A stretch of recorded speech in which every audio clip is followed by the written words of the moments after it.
You're tuned in to today's Live at 5. Before we jump into today's episode, I just want to remind you that this show is only possible because of the continued support of amazing people like you. You can continue to support us by subscribing to this YouTube channel, sharing an episode with a friend, or signing up to our Patreon page via the link in the description below. From there, you'll be able to access some exclusive bonus content and dive deeper into the world of Live at 5. Now, without any further ado, let's get right into today's show. We hope you enjoy.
Welcome to Live at 5. It's June 10th, and it's release day for us. And we have a new single out, which you just heard, a little live rendition of. It's called Temple of Bel. And we're just going to kind of talk about a little bit of what we were thinking when we wrote it and played it. So the whole band is here. Alec Harper on saxophone, Ferg Ireland on bass, Will Cleesby on drums, Dave Archer on guitar, Joe Webb on the piano, the Winkleman, and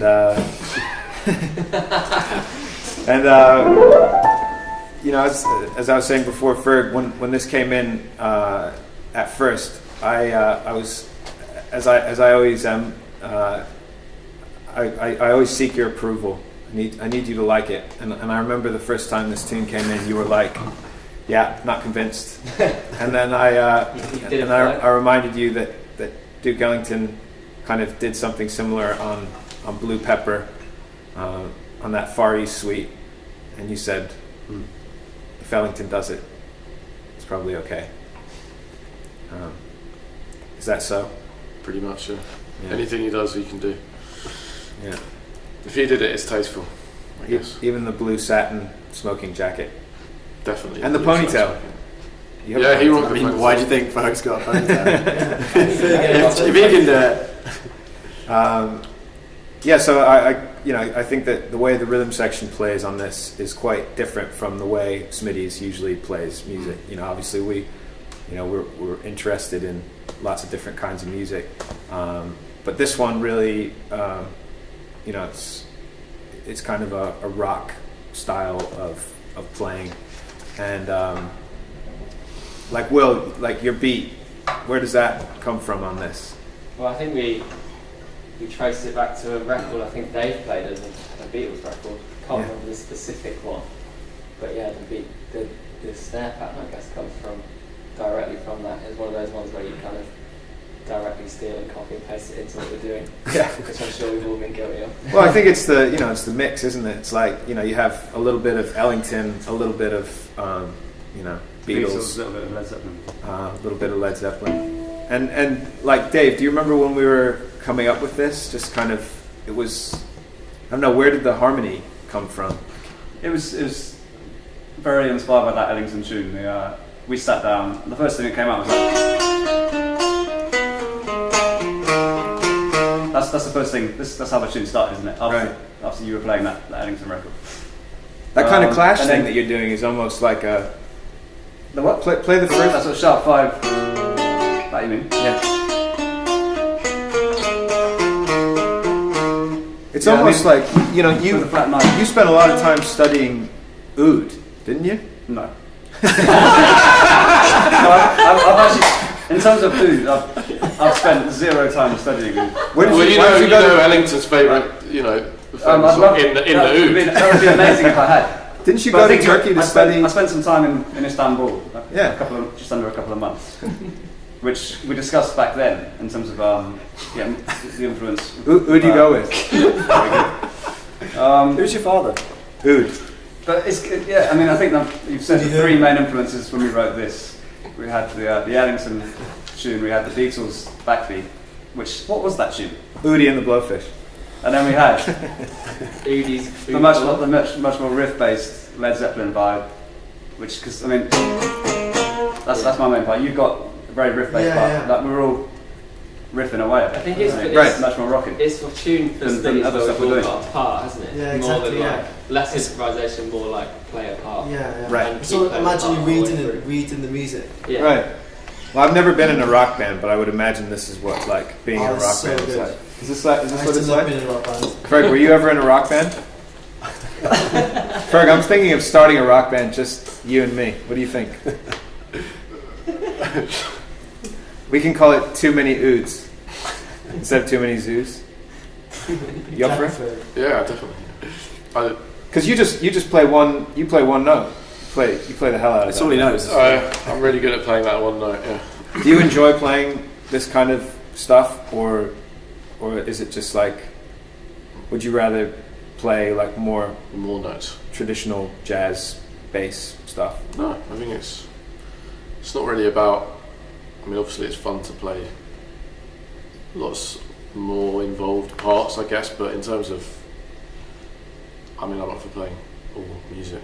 That's good, So, but if simple part, if it makes the music good and it suits the overall piece, then that's obviously the right thing to do, I think. So it's like an ensemble of. Yeah, exactly. You should always be that over your individual. I don't know, sort of. Or technical stuff. Yeah. Yeah. Who do you think you are? Some kind of superstar.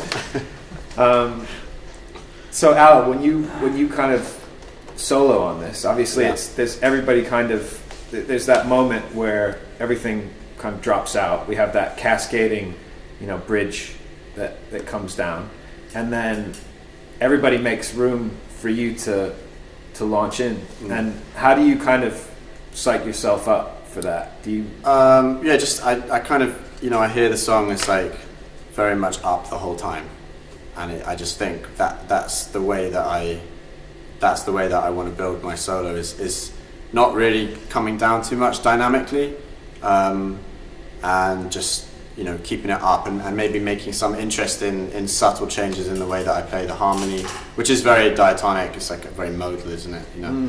But sometimes I might change into like a more diminished thing, or so subtleties in the way I do that, but and using like the altissimo range a lot to kind of like really pump it up. Something I love about this solo, and I can remember talking with Pete about this actually, and kind of that we fall into autopilot a lot when we're playing jazz. It's like, okay, so the horn solo is coming in now, or the next solo is coming in now. Let's bring it back. Let's bring it right down to nothing. And then we build. Next solo comes in, we bring it down to nothing. And that's a cool approach. But there are a lot of types of music. Like you think of any kind of rhythm and blues, or a lot of dance music, and it's up all the time, or it doesn't have these kinds of dips and kind of dynamic shifts. Or even you think about Coltrane's quartet, he used to he would kind of play the head and then let the rhythm section just cook up to the point where it was like ready for him to jump in on it, and they wouldn't come down for him. They would they would actually like go up. Yeah. And I feel like this song is kind of like that, in that we didn't even have to talk about it when you were starting to blow on it. It was like, this is going to be, the whole way through, blazing now. And I think that's, from an arrangement perspective, it's such a short song that it can just be kind of monodynamic. It's like, this is a loud song. That's the idea. Yeah, it's a choice. It's like, this is what we're going for. It's very intentional. Yeah. I agree. Something that I, never talk to you guys about, I don't think, but I always find trouble with this song, and since it was such a departure for us, and I think that's why Ferg wasn't necessarily in the oud to play it in the beginning. Is that it? Did I really hate it that much? You didn't like it. You're making a big deal out of it. You didn't like it. You didn't like it. I mean, that's kind of Ferg's general attitude to every song we have. He did. He likes Alex's songs. He just doesn't like Dave's songs. I feel like I'm getting singled out a bit. No, I'm just joking. But no, but seriously, with the the thing about this song, since it is so kind of incongruous with a lot of the music that we do play, I've always found it tough to put in a set. And I think that I always think, okay, we're gonna go in with it in a set, and then where do you go? And putting it on the record was really difficult, But I would. On the record? Huh? What comes before and after on the record? It's the opening of side B. So you put on B and you get hit with that, and then it kind of all goes like mood-wise. It decrescendos from there. I was just going to say, I would argue that this track was kind of a definitive moment, in the making of the record, because it's like you have a track like this, you can't just go and play,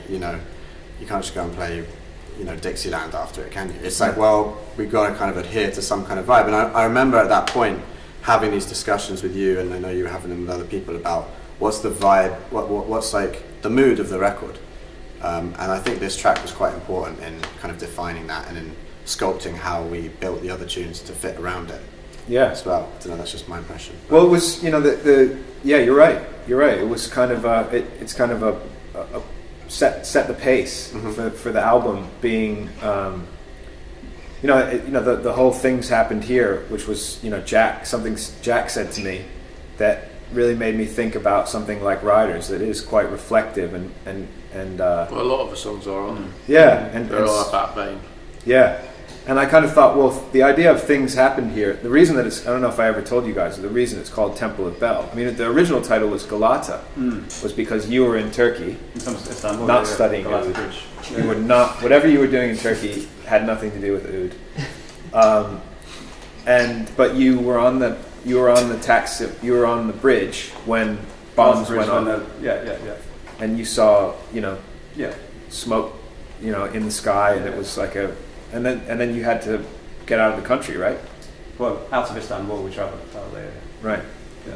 And that was the first name of the tune. And I thought of the idea of things happened here, and kind of the whole point is that the spaces that we interact with have had people in them before, and will have people in them after, and it's that recognition of legacy, right?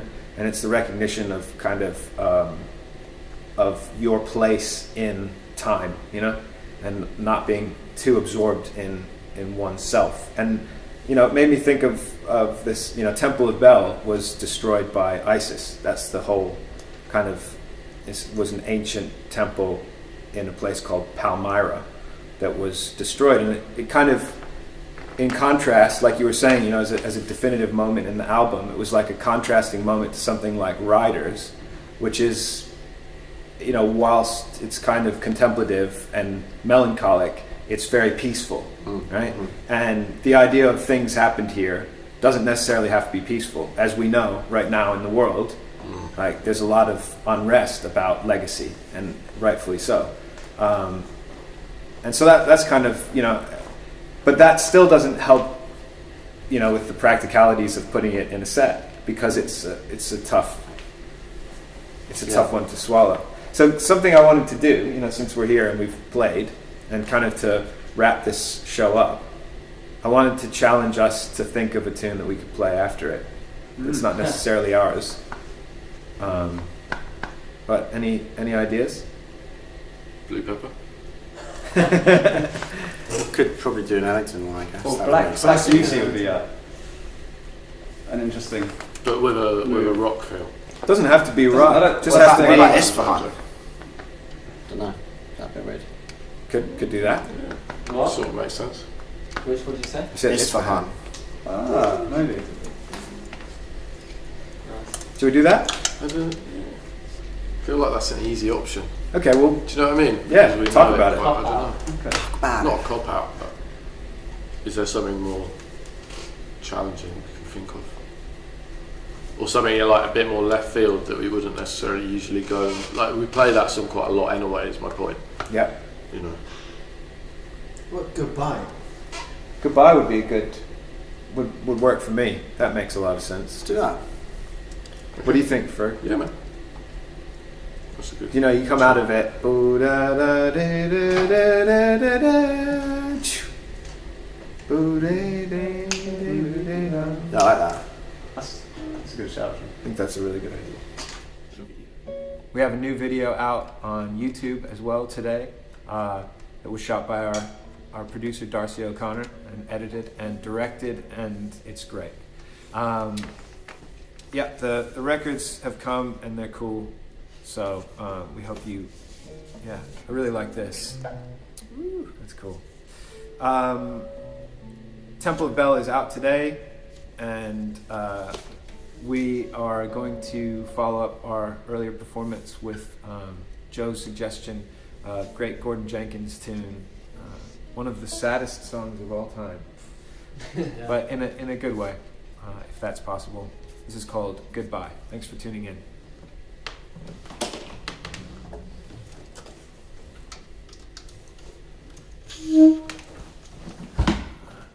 2, 3.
Thanks again for listening to Live at 5. Remember to subscribe to our YouTube channel to stay up to date with every episode.